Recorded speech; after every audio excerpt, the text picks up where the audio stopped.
네, 여러분 안녕하세요. 해커스 한국사 능력검정시험 중급의 연미정입니다. 자, 우리 오늘 이번 시간에는요, 우리가 앞에서 쭉 배웠던 내용들 중에서요, 특히 여러분들이 꼭 알고 가셔야 되는 지역사에 대한 포인트들이 있습니다. 그래서 어느 지역에 어느 사건들이 일어났는지를 우리가 지도나 그 다음에 어떤 지역 명칭을 통해 가지고 다시 한번 시대와 상관없이 쭉 한번 정리를 한번 해볼게요. 그리고 또 그 다음에 여러분들 시험에서 이 한국사 능력검정 시험은 문화사 파트가 조금 출제 빈도가 많습니다. 특히 우리 세계 문화 유산과 관련된 내용들, 그래서 뭐 기록문화유산, 그 다음에 유형문화유산, 무형문화유산 이런 것들 조금 오늘 알아보도록 하겠습니다. 자, 그러면 들어가 보도록 할게요. 자, 기출주제 58주제고요. 우선 이 지역사에 대한 건데 보시면 이렇게 쭉 이렇게 한반도 지도가 있어요. 여기서 여러분 뭐 많은 내용들이 있습니다. 한반도 내에서 사실 이 역사가 굉장히 오랜 시간 다양하고 많은 사건들이 벌어졌는데 이걸 여러분들 다 하실 수는 없고요. 지금 나와 있는 것들 중에서 조금 중요한 포인트가 될 만한 것들만 좀 짚어드리도록 할게요. 자, 이 만주 일대에 해당하는 거 선사시대의 우리 민족의 생활권이었고요. 자, 이 지역에서 보여지는 거 여러분 고조선의 영역, 이 고조선의 영역을 보여주는 대표적인 유물이 있었어요. 비파형 동검, 미송리식 토기 이런 거 좀 기억하시고요. 그리고 저거 외에도 뭐 거친 무늬, 거울이랄지 그 다음에 고인돌 이런 것들 좀 기억하시면 좋겠습니다. 자, 그 다음에 이제 고대 파트로 넘어가게 되면 우리 고구려 같은 경우는 이 광개토대왕 능비가 보여지죠. 그래서 백두산 일대에 보여지는 광개토대왕 능비 그리고 장군총 이런 거 보시면 되겠고 그 다음에 이제 이 만주 일대를 또 주름 잡았던 발해라고 하는 나라 떠올려 보시면 될 것 같아요. 자, 일제강점기로 넘어가게 되면 봉오동 청산리 전투, 그죠? 20년대, 1920년대에 일어났던 봉오동 전투, 그 다음에 청산리 전투, 요 일대로 내려와가지고 이루어졌던 봉오동 청산리 전투에 대한 내용들 떠올려 보시면 될 것 같고, 자, 그 다음에 우리가 요 일대를 우리는 만주라고 하고요. 백두산을 기점으로 이쪽 일대를 서간도, 그 다음에 이쪽 일대를 우리가 북간도 이렇게 지칭을 하는데, 서간도 일대에서 보여지는 뭐 경학사, 그 다음에 신흥 무관학교, 북간도의 중강단, 뭐 서전, 서숙 이런 것들 조금 떠올려 보면서 전체적으로 이 만주에서 벌어졌던 일 한번 기억을 다시 한번 생각해 보시면 좋을 것 같아요. 자, 다음은 조선시대로 넘어가서 보게 되면 원산이라고 하는 지역에 대해서 조금 집중을 해볼게요. 자, 요 원산 일대죠. 여기는 뭐 원산포, 포구이기도 하고요. 또 장시가 많이 열렸던 곳이기도 하고요. 자, 그 다음에 우리가 강화도 조약을 통해서 부산, 원산, 인천이 개항됐었어요. 그래서 그 원산을 기억해 보시고 그 다음에 우리 최초에 말하자면 이렇게 주민들, 원산의 주민들이 만들었던 저 학교, 원산학사 이것도 떠올려 보시면 되겠습니다. 또 일제강점기로 넘어가게 되면요. 20년대 후반기, 29년 무렵에 원산 노동자 총파업 이것도 같이 원산 지역에 맞물리는 내용이 되겠고요. 자, 다음은 평양 지역입니다. 이 평양 지역은 엄청 중요하죠. 원산보다 좀 더 중요합니다.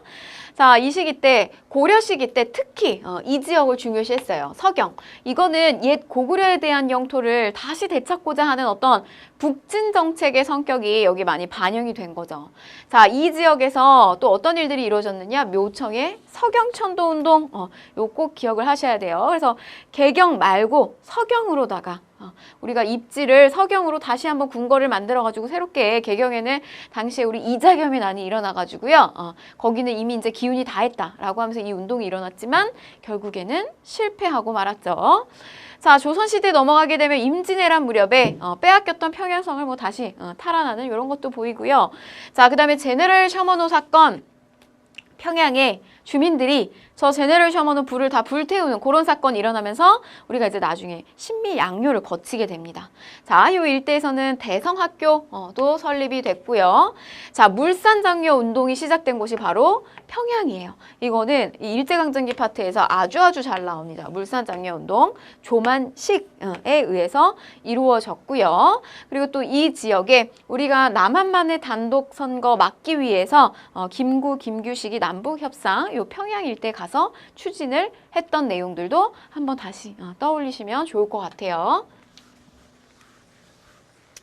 자, 그 다음에 개성 지역입니다. 개성 지역인데 이게 말하자면 고려의 수도였죠. 고려의 수도. 이 개성 일대에서 이제 여러 가지 고려의 문화유산이 많이 보여지는데, 자, 이 개경 최충원의 노비였던 만적의 난이 발생을 했고요. 당시 무신집권기의 최고 권력자가 최충원이었고 개경에 살고 있었고요. 거기에 이제 만적의 난이 발생을 한 지역 개성입니다. 자, 정몽주가 개성 선주교에서 피살을 당하면서 요게 이제 말하자면 역성혁명이 이루어지면서 조선이라고 하는 나라가 탄생이 됐어요. 자, 송상의 근거지가 되기도 합니다. 조선시대 후반기로 가게 되면요. 개인적인 이런 상업활동을 하는 사상들이 많이 성장을 하잖아요. 그 중에서 이 개성 일대로 활약했던 상인들이 바로 송상이죠. 송상.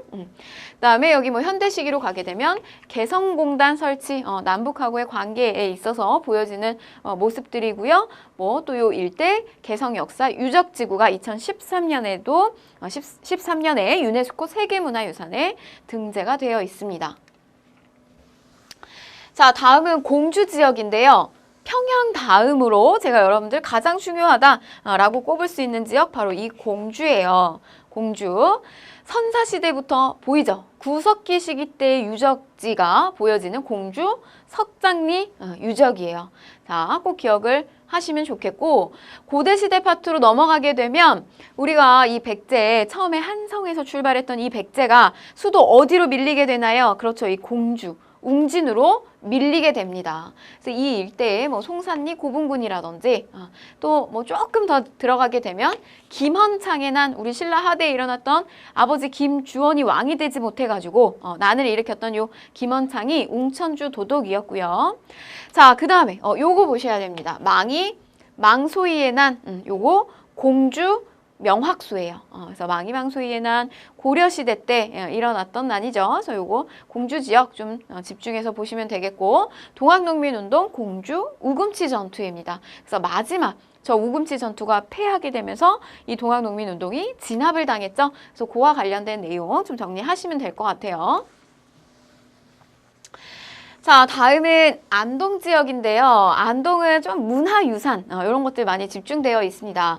대표적으로 고려시대 때 봉정사 극락전이에요. 그래서 맛배지붕의 형태를 띠고 있는 요 봉정사 극락전 좀 한번 보시고, 그 다음에 여러분 요것도 고창전투죠. 이 왕건이 후백제, 견훤하고의 싸움에서 이루어졌던 안동 지역의 사실 호족들이 굉장히 이 왕건을 많이 지지해주고 도와주게 되면서 저 고창전투에서 왕건이 승리를 할 수가 있었습니다. 자, 그 다음에 공민왕의 피난처. 여러분 요것도 지금 우리가 노란 표시로 체크는 안 됐지만 자주 출제가 되고 중요합니다. 이 공민왕이 당시에 이 홍건적이 계속해서 이제 쳐들어오고 했을 때, 그때 당시에 이 공민왕이 어디까지? 이 안동 일대까지 피난을 가게 됐어요. 그래서 그런 내용들도 좀 기억을 하셨으면 좋겠고요. 자, 그 다음에 조선시대로 넘어가게 되면 뭐 태계 이황을 기리는 도산서원, 류성룡을 기리는 병산서원 이런 것도 좀 참고로 아시면 좋을 것 같아요. 자, 안동 지역 봉정사 극락전, 공민왕의 피난처, 요거 고창전투 좀 집중해서 보시면 좋겠습니다. 자, 다음은 진주 지역이에요. 진주 지역인데 임진왜란 당시에 진주대처, 김시민 장군의 진주대처 보시고, 우리 세도 정치 시기로 넘어가게 되면 삼남 지역에 삼정의 문란이 일어나게 되면서 임술농민 봉기가 일어나게 되죠. 그래서 요 진주 지역에서 출발을 하게 되면서 확대가 되고요. 자, 그 다음에 요거 잘 나옵니다. 조선 형평사. 이게 무슨 운동이죠, 여러분? 요거 백정들의 운동입니다. 백정들 차별운동, 그래서 차별철폐운동이죠. 백정의 차별철폐운동 1920년대 나왔던 운동이고요. 요게 어디다? 진주에서 나왔습니다. 이렇게 정리하시면 되겠고요. 자, 다음에 강진은 이 지역은 고려의 청자가 많이 생산됐던 지역이에요. 그래서 이 청자를 만들었던 가마터가 굉장히 많이 발견이 됐는데, 뭐 이 지역에서 요새의 백년결사가 보여지는 곳이기도 하고요. 또 정약용의 유배지가 되기도 하겠습니다. 자, 다음에 우리나라의 섬. 강화도, 여러분 이 강화도는요, 아주 우리의 전근대 사회에 있어서 저 강화도라고 하는 지역은 보시면은 우리가 뭔가 이렇게 외침이 들어왔을 때 주로 강화도로 이렇게 피신을 많이 가는 것을 볼 수가 있어요. 근데 우리가 근현대사 파트로 넘어가게 되면 이 강화도라고 하는 지역은 외부 세력이 이 강화도를 먼저 치고 들어오는 어떤 우리의 어떤 정치적 침략을 하기가 좋은 위치에 들어가 있거든요. 그래서 조금 그 강화도와 얽힌 역사적 사건들이 굉장히 많이 있습니다. 자, 선사시대 보게 되면 고인돌의 유적지, 강화도 고인돌 유적지. 그래서 우리 그 북방식 탁자식 고인돌 이 유적지가 아주 많이 보이는 곳이고요. 또 고려시대에 몽골 침입기에 임시 수도이기도 하죠. 일로 이제 지배층들이 임시적으로 몸을 피난을 해서 갔고 이 과정 속에서 팔만대장경판을 조판하기도 했고 또 상정고금 예문을 인쇄하기도 했습니다. 그리고 여기서 우리가 삼별초의 항쟁이 이루어지기도 했고요. 좀 이런 내용들 중심으로 보시고 또 병인양요, 신미양요, 운요 사건, 강화도 조약까지 얽혀 있는 곳이 바로 저 강화도 지역입니다. 자, 다음은 울릉도와 독도인데요. 역시 이 울릉도 독도는 조금 우리가 한창 역사적으로 일본하고의 관계의 문제가 좀 불거질 때마다 이슈화가 되는 지역이기도 하죠. 섬이죠. 자, 고대 시기 때 신라 지증왕 때 기록에 의하면 이사부가 우상국을 정벌했다라고 하는 기록이 보여지고요. 세종실록 지리지 여기에 기록에도 보여집니다. 또 안형복이 일본으로 한 2차례 정도 건너가가지고 우리 땅임을 주장했던 사례들, 요건 이제 숙종 시기 때 벌어지는 일입니다. 또 근대 파트로 넘어가게 되면 우리가 대한제국을 선포하게 되면서 칙령 제41호를 통해서 독도를 더 적극적으로 관리하기 시작을 하지만 이게 러일 전쟁 중에 불법으로 일본의 영토로 편입이 됩니다. 울릉도와 독도 내용 좀 정리하시고요. 자, 다음은 제주도입니다. 자, 제주도. 우리가 그래서 보면 이 제주도 역시 강화도, 제주도, 삼별초의 항쟁이죠. 강화도, 진도, 제주도 이렇게 삼별초 항쟁 보시고요. 또 제주 4.3 사건, 현대사로 넘어가게 되면 이 지역에서 제주에서 벌어지는 제주 4.3 사건이 발생한 내용, 이것도 좀 우리 이 단독 그 남한만의 단독 총선거 치르는 거 50총선거 치르기 전에 제주에서 그걸 반대하기 위한 운동이 일어났죠. 이게 제주 4.3 사건입니다. 그리고 또 검은도, 요거는 우리 갑신정변 끝나고 나서 세계 열강들이 자꾸 우리나라를 이렇게 침탈하려고 하는 그런 야욕들을 보이기 시작을 하죠. 그때 당시에 러시아하고 어떤 라이벌 관계에 있었던 이 영국이 우리나라의 검은도를 불법으로 점령을 하게 되면서 이 러시아를 견제하고 하는 모습들을 볼 수가 있었습니다. 자, 다음은 유네스코 세계문화유산인데요. 자, 이 세계문화유산으로 등재가 된 우리나라의 문화유산 한번 좀 살펴보도록 할게요. 자, 이 팔만대장경하고 연결되어 있는 것은 모두 다 세계문화유산으로 등재가 되어 있습니다. 자, 이 해인사 팔만대장경 목판을 보관하고 있는 장경판전 역시 유네스코 세계문화유산인데요. 이게 굉장히 오래도록 오랜 시간 고려 시기 때부터 만들어진 건축물인데 말하자면 이게 지금까지 이 팔만대장경판 썩지 않도록 잘 이렇게 보존을 해왔다라고 하는 거예요. 그래서 보시면은 과학적으로 굉장히 이 자연 통풍이 저절로 잘 되고 온도랑 습도가 유지되어 가지고 이 대장경이 썩지 않고 그대로 오래도록 보존할 수 있다라고 하는 거. 그래서 팔만대장경 목판도 그리고 해인사 장경 판전도 둘 다 유네스코 세계문화유산입니다. 자, 그 다음에 종묘가 있어요. 종묘. 조선의 왕하고 왕비의 신주를 모시고 제사를 지내던 사당이죠. 사당입니다. 그래서 경복궁을 중심으로 좌묘, 우직, 그래서 왼쪽에 종묘가 있고요. 그 다음에 오른쪽에 사직단이 있는데 이 종묘가 말하자면 유네스코 세계문화유산에 들어가 있습니다. 그래서 보시면은 당시에 이 건축물뿐만이 아니라 종묘뿐만이 아니라 이러한 제사를 지내는 행사 치를 때 보여지는 제사 음악, 무용, 종묘 제례악 같은 것들 이런 것들도 무형 유산으로 함께 눈에 보이지 않는 이러한 무형 유산도 함께 보존이 되고 있고요. 자, 다음은 석굴암 불국사예요. 석굴암 불국사. 신라 경덕왕 때 무렵으로 보고 있어요. 이 김대성이 불국토를 실현하기 위해서 건립을 했다라고 하는 거죠. 신라인들의 예술 감각과 뛰어난 기술이 주변 환경과 잘 어우러져 가지고 이렇게 탄생된 걸작이다라고 하는 거예요.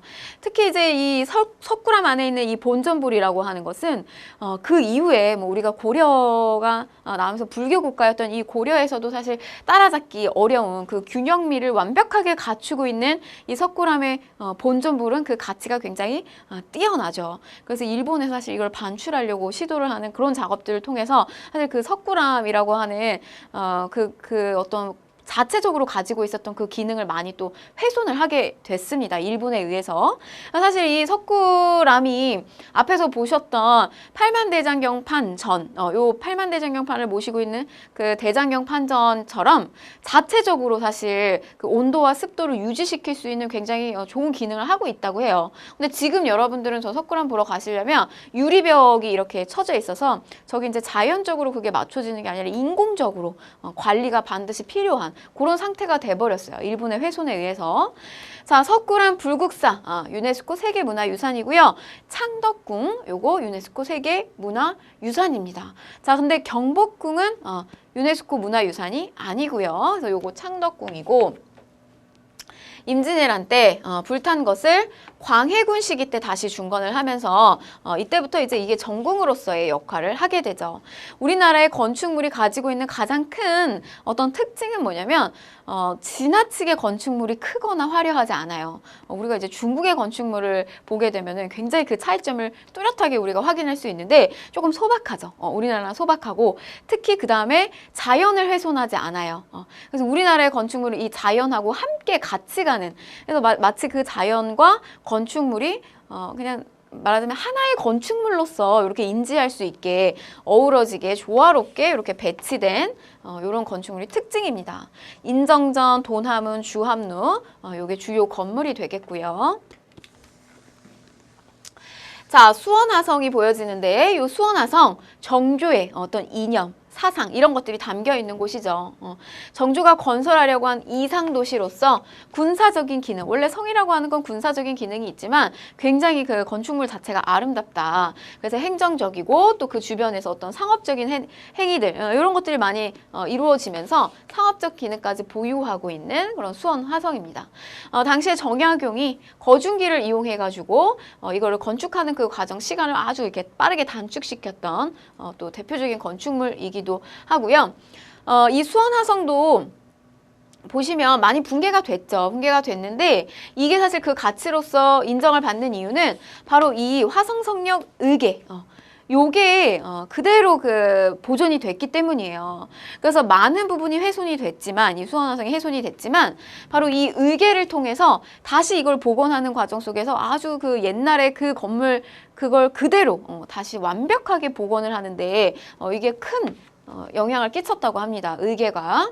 그래서 우리가 요게 세계문화유산으로 등재가 되어 있고요. 자, 그 다음에 고창, 화순, 강화의 고인돌 유적 이런 거 수백 기 이상의 우리나라 특히 많이 있어요. 고인돌이 집중 분포되어서 한국 청동기 시대의 사회구조, 고인돌의 변천을 파악할 수 있는 유적지로서 올라와 있습니다. 자, 그 다음에 경주 역사지구예요. 경주 역사지구. 경주는 여러분 땅을 그냥 밟는 곳곳마다 다 내 발밑에 이 문화유산이 깔려 있다고 할 정도로 그냥 온통 이 경주 지역이 사실은 완전 문화유산의 핵심 지구인데 신라유적지구고 그쵸? 그 다음에 뭐 남산지구, 월성, 대릉원, 황룡사, 산성 이런 식으로 5가지로 구성이 되어 있습니다. 뭐 황룡사지, 그 다음에 계림, 안합지, 첨성대 이런 대표적인 것들 유물, 문화유산, 유적지를 좀 가볼 수가 있어요. 자, 그 다음에 제주 화산섬과 용암동굴, 제주도에 위치한 한국 최초의 세계자연 유산 지구입니다. 제주 화산섬, 용암동굴 이것도 참고로 보시면 되겠습니다.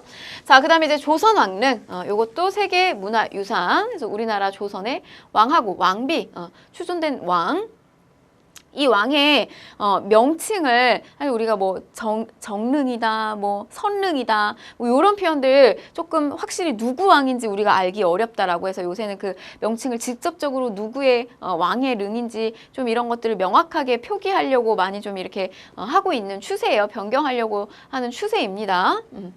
자, 그다음에 한국의 역사마을 화해와 양동마을.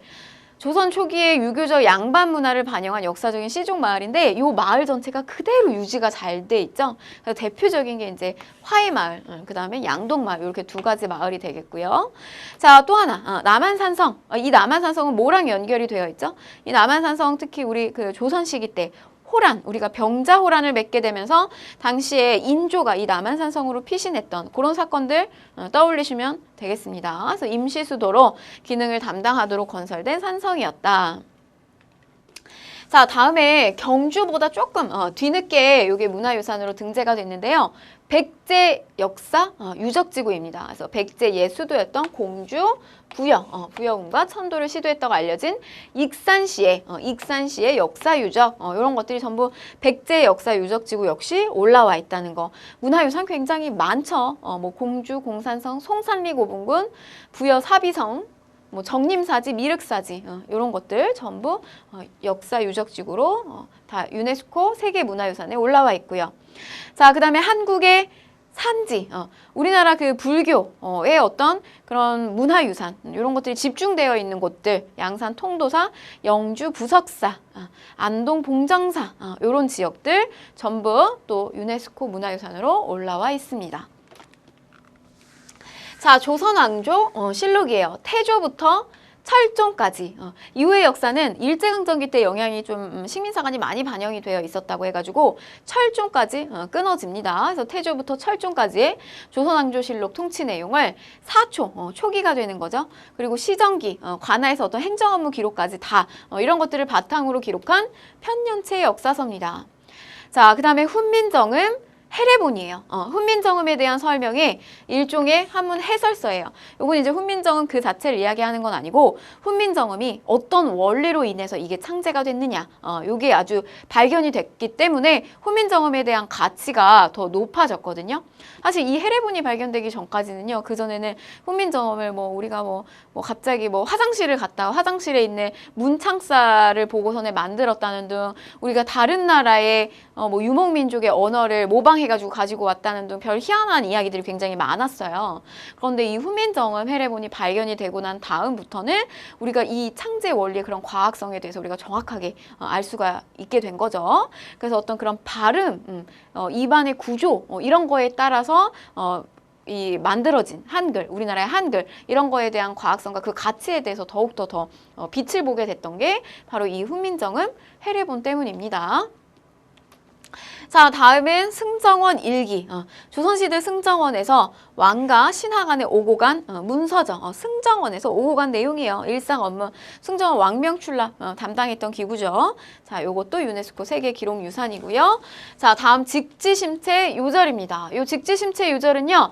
현존하는 가장 오래된 금속칼자본이에요. 근데 현재 프랑스 국립도서관에 보관 중에 있고요. 자, 그 다음에 요거 지역이 청주 흥덕사라고 하는 것도 좀 보시면 좋을 것 같아요. 자, 요런 직지심체 요절이 있고요. 그 다음에 고려대장경판이 있습니다. 요거는 뭐냐면 이제 팔만대장경판, 우리가 요렇게도 부르면서 제가 그래서 앞에서 팔만대장경하고 연결된 거는 전부 세계문화유산에 들어와 있다라고 이야기를 드렸어요. 그래서 몽골 침입기에 만들었고요. 자, 의계정, 왕실 중요 행사 이런 것들 기록한 것들이에요. 의계, 이것도 기록유산으로 올라와 있습니다. 자, 그 다음에 동의보감이에요. 허준이 편찬한 의학지식 치료법에 대한 백과사전 동의보감도 올라와 있고요. 자, 순차적으로 계속해서 우리 이 기록유산의 어떤 그 기록들의 가치를 조금 인정하면서 또 현대사에서도 보여지는 이런 기록물들이 있어요. 대표적인 게 이 5.18 광주 민주화 운동 기록물입니다. 그래서 당시의 진상규명을 이렇게 보여줄 수 있는 문서, 사진, 영상 같은 것까지 전부 기록유산으로서의 가치로 인정을 받았고요. 자, 그 다음에 일성록, 조선 국왕들의 동정과 국정을 기록한 일기로 뭐 정조가 세손 시절부터 쓴 일기에서 유래가 되는 요 일성록도 올라와 있습니다. 자, 그다음에 현대사 아파트에서 우리 광주 그 기록물 이외에 새마을운동 기록물 요것도 있고요. 또 이러한 성공 사례나 이런 이야기들이 우리보다 좀 후진국인 나라들이 이 새마을운동에 대한 어떤 그 성과에 대해서 굉장히 많이 좀 이렇게 배우고 롤모델로 삼으려는 그런 시도들을 많이 했다고 해요. 그러면서 이제 우리에게 세계 기록유산으로서 등재가 되어 있고요. 자, 그 다음에 이순신 아주 열악한 상황에서도 당시 그 왜군을 물리치게 됐던 당시 기록들 난중일기도 세계 기록유산으로 남겨져 있습니다. 자, 그리고 한국의 유교 책판, 여러 가지 그 유교 서전을 간행하기 위해서 판각한 책판을 판이 또 기록유산으로 남겨져 있고요. 자, 현대사 세 번째, 이산가족 찾습니다. 기록물. 당시 KBS에서 반영된 뭐 특별 생방송의 녹화 원무 수첩, 신청서 이런 것들도 유산으로 등재가 되어 있고요. 그 다음에 또 조선 왕실에서 책봉하거나 할 때 말하자면 도장이에요. 이 왕의 도장 같은 이런 의례용 도장인 어보와 그 교서 이런 것들도 기록유산으로 남겨져 있습니다.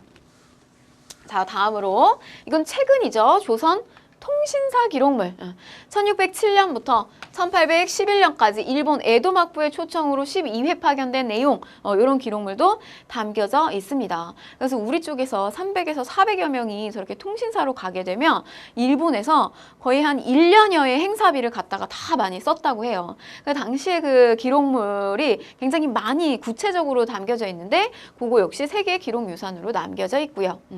자, 그 다음에 국채보상운동 기록물. 그래서 1907년, 10년 우리가 국채를 보상하기 위해서 국권 피탈기에 보여지는 거죠. 그러한 운동의 전 과정을 보여주는 기록물도 등재가 되어 있습니다. 자, 다음은 우리나라의 세시풍속이에요. 특히 우리 어떤 그 분들 보게 되면 이 세시풍속 파트는 공부하지 않아도 이렇게 잘 맞추는 친구들이 있어요. 그래서 보시면 뭐 우리가 설날에는 무엇을 먹는지, 무슨 놀이를 하는지 이런 것들이 나오는 거거든요. 그래서 뭐 일반적인 거 설날이나 추석 이런 거 제외하고 조금 여러분들 좀 생소한 것들도 있습니다. 네, 그런 것들은 좀 뚜렷한 내용들만 시험에 잘 나오는 그런 포인트들만 좀 알려드리도록 할게요. 자, 설날은 음력 1월 1일이죠. 음력 1월 1일. 음력, 정월, 초하루.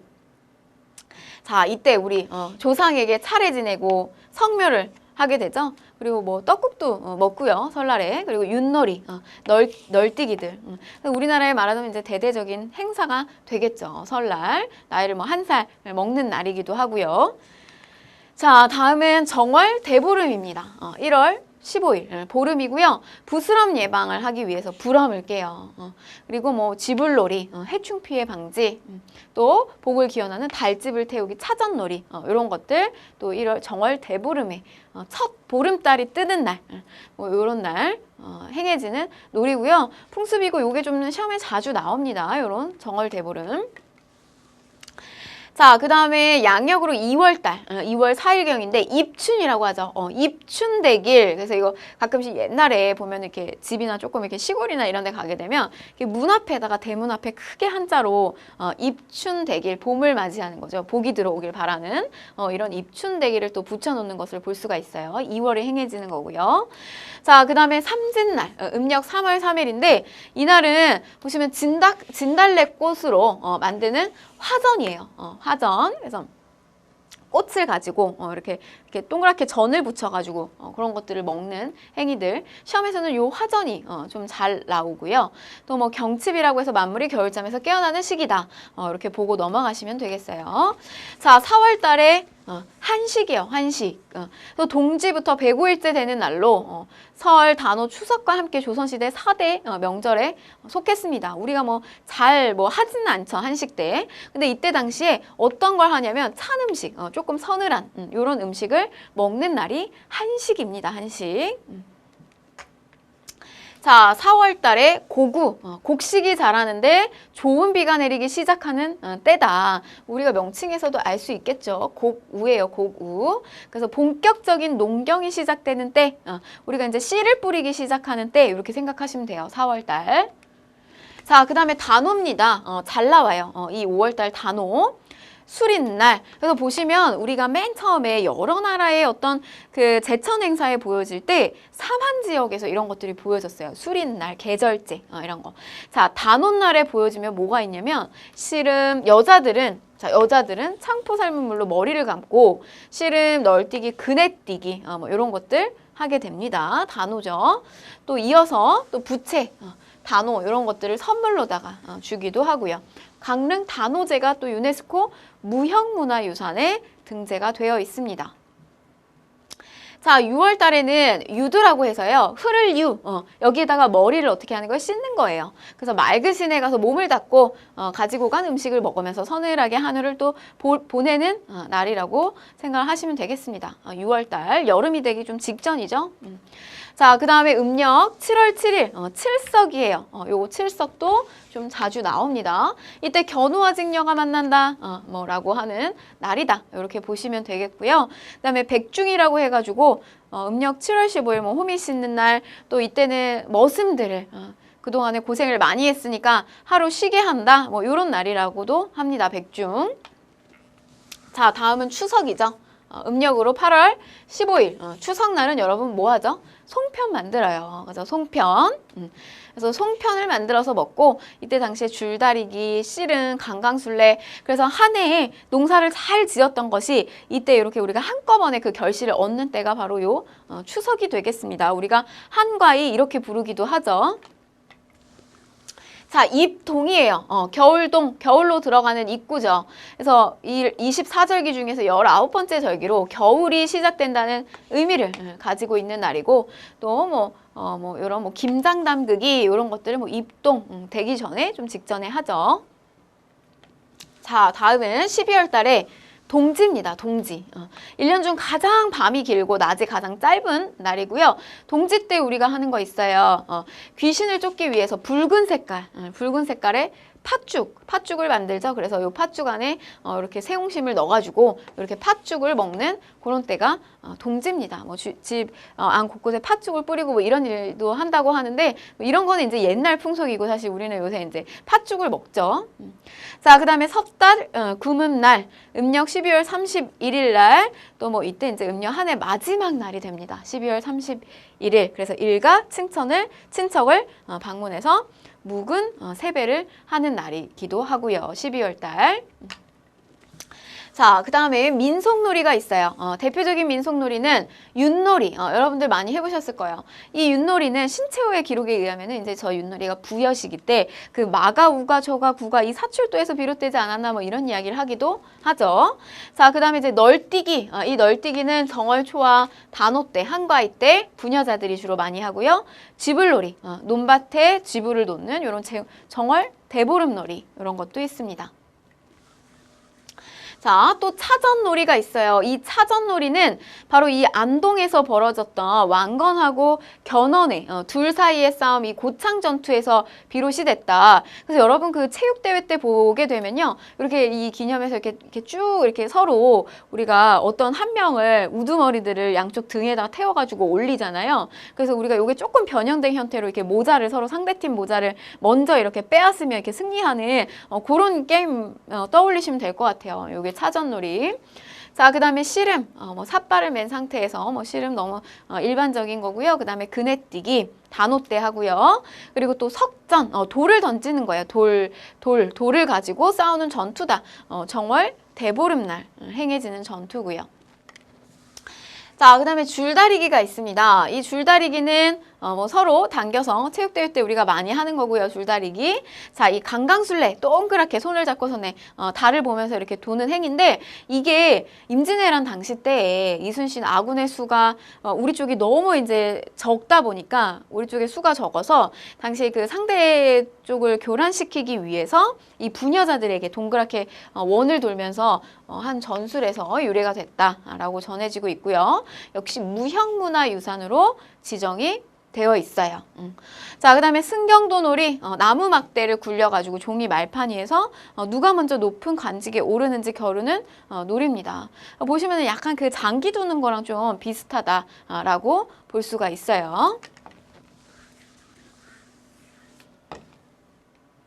자, 그다음에 노다리 밟기가 있어요. 노다리 밟기. 이게 경북 안동. 그래서 보시면 우리 공민왕, 이 공민왕이 노국공주랑 안동 지방으로 피난을 왔잖아요. 홍건적의 침입으로 인해서. 이래서 개울을 쭉 건너려고 할 때 이 노국공주가 치마를 입고 있으니까 개울을 건널기가 좀 망설여지고 하니까 이 안동의 주민들이 다 나와가지고 이게 다 등을 엎드려가지고 지나갈 수 있게 해줬다고 해요. 그래서 그 뒤로부터 요 안동 지역에서 했던 이 민속놀이가 바로 노다리 밟기입니다.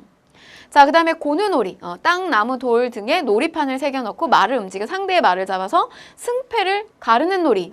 요게 이제 말하자면 장기랑 좀 더 많이 흡사하죠. 요 고누놀이 같은 것이. 그래서 요러한 어떤 민속놀이까지 있구나라고 정리를 하시면 되겠습니다. 자, 여러분 굉장히 이 민속놀이부터 시작해서 좀 내용들이 많습니다. 이거는요, 사실 기출문제를 통해 가지고 여러분들이 문제를 체크하시면 좋아요. 항상 나오는 문제들 똑같이 반복해서 나오니까요.